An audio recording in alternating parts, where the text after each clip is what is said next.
Hey, it's Mazzy. Welcome back. Whack-a-mole number 199. I can't believe I'm almost at 200. We're going to have to celebrate, do something special. But I was reminded that I haven't done one of these in a while by my son Joseph, who sent me this Father's Day card that he drew.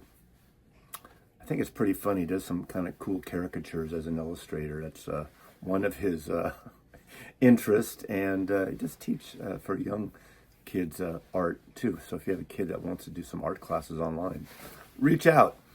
But thank you, Joseph, for that. And he definitely gets what I'm about and what I do. Now, Whack-a-mole's random pull, 5-pull records. Again, as I said many times, I didn't invent random pulls. I just took the name Whack-a-mole, the branded, I think it's branded, arcade game, and random pulls and put them together like chocolate and peanut butter. So I'm going to pull 5 records and we'll have at it. Random records. I'll kind of chat about it. 1,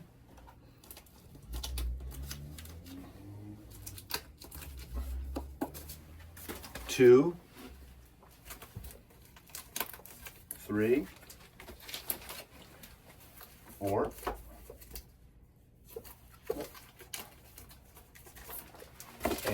5.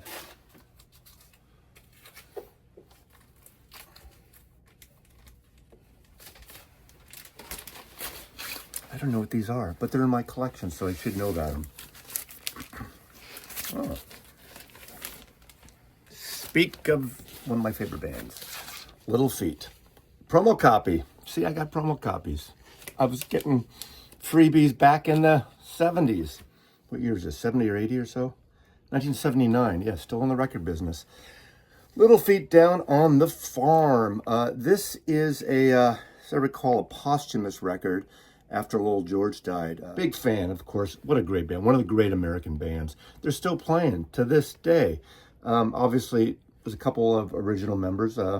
Obviously, is Paul Burre? I think he's gone, but Bill Payne's definitely still with them on keyboard. But a fantastic. But even these posthumous records are great. And there were comps released after Lowell George's death. And of course, they continued on without Lowell George. So a very favorite band of mine, originally from East LA, kind of came out of the, when George was let go from Frank Zappa and the Mothers of Invention. And he started Little Feat. That first album, Ray Cooder's on. Oh, now this is a Run Out Groove edition. This is the expanded edition. This is a friggin' great, intense live album. This is Warren Zevon, Stand in the Fire. If you've never heard this record, him at the Roxy, he gets up there, gets out from behind the piano parts of the time, and just, this is a no holds barred, ball buster, barn burn live record. Of course, he does his hits, but you know, hits for me. I consider them hits, like Ginny Needs a Shooter.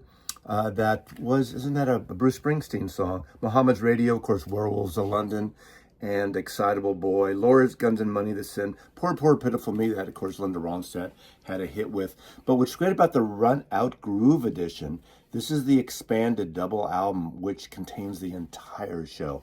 When this came out in the 1970s, 1980 actually, the original came out. It was only a single LP, so it was just a partial thing. So this one, liner notes, the whole bit. What you expect in an album. Who wrote David Frick, of course, the writer, used to work at Rolling Stone, does a lot of these kind of reissues.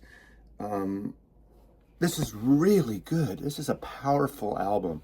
So if you have no Warren Zevon, check that out. Obviously, it's out of print because Run Out Groove, I think they're still doing records because apparently there's a box set coming out, a Rush box set of the later Rush, excuse me, albums. And I thought Run Out Groove was dissolved, morphed into Rhino proper. Oh. Perry Belafonte. This is Mark Twain and other folk favorites. Obviously, folk singer. You know, the whole Caribbean music craze that happened in the late 50s into the early 1960s was pretty much Harry Belafonte, and then it kind of grew. Obviously, Day-O and the Banana Boat song, and just wonderful song. What a great voice. Became an actor, an activist as well. But anytime I see any of his records, I grab them. This was on RCA Records. See, I think his entire recorded output was on RCA. Fantastic records. Of course, in the 1980s, he got a huge revival because of the movie Beetlejuice with that song, you know, Jump in the Line. But this also has Delilah, a song that would be done by a lot of other folk people, traditional folk songs. But he makes them his. He has that Caribbean feel to the songs and just wonderful voice. What a great voice. If you ever get a chance, if you ever see it, grab Volume 1, the Harry Belafonte at Carnegie Hall, which is a wonderful, wonderful record, classic record. So Harry Belafonte on RCA Records. Mark Twain and other folk favorites, that whole folk revival craze of the early 1960s. Oh, Judy Collins, Who Knows Where the Time Goes. Obviously, one of the great early folk singers. She really pioneered a lot of great songwriters, from Tim Hardin to Leonard Cohen. She was the one that first did Suzanne, Leonard Cohen songs. She's, of course, the center of attention of Stephen Stills' Sweet Judy Blue Eyes, written about her.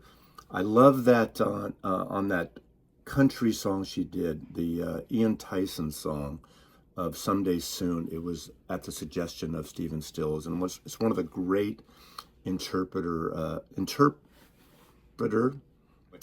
of great songwriters, wonderful songwriters. Who Knows the Time Goes? That song alone. Of course, she does Poor Immigrant on here by Bob Dylan. First Boy I Love, the Robin Williamson song. So really, a lot of things out of the British folk scene as well. Bird on the Wire, yeah, Leonard Cohen on here. But the song, the title track on here is Who Knows Where the Time Goes by Sandy Denny, of course. Probably the best female vocalist in terms of the folk scene ever. I like her voice better than Judy. Judy Collins has a perfect voice. Later, she would go on to do things a little more sort of Broadway-bound, theatrical. Even though I have a lot of those Judy Collins records, I'm not the massive fan of those, but this is the perfect spot. That song, her version, and she made that famous, Who Knows Where the Time Goes. Of course, Sandy Denny did a wonderful version of it, and actually better than this one, but this made it famous worldwide. And on here is that song, that aforementioned song by Ian Tyson, Someday Soon. An incredible, incredible song. Story of Isaac, also another Leonard Cohen song. So Judy Collins, Who Knows Where the Time Goes. This is like 1969 or so. I think this album came out, but fantastic kind of folk pop record with a little country tinge to it. And Stephen Still plays on it as well. And then lastly, is this number 5? Stereolab, Pulse of the Early Brain, Switched On, Volume 5. I don't know what to say about Stereolab. Every time I show their records, they really overlap a lot. And I'm not one that knows specifically every record. I have most of their albums, but I kind of pull a random album out of theirs when I'm in the mood for Stereolab. I love their new record. You know, they do everything from French pop to yee to lounge music to krautrock to synthesizer stuff. There's a great cocktail mood to their records, or like an early or late night, you know, before you go out dancing and after you come home dancing, to put on this record. And Stereolab has that Euro sound, and it's really great. Again, I don't know much to say about this, but over the last, 6 years, 7 years, they were reissuing a lot of their records with extra tracks. This is literally 3 LPs, and it has different versions and a live version from the Hollywood Bowl and some demo stuff. So I think this is more of an alternate, like B-side type alternate comp.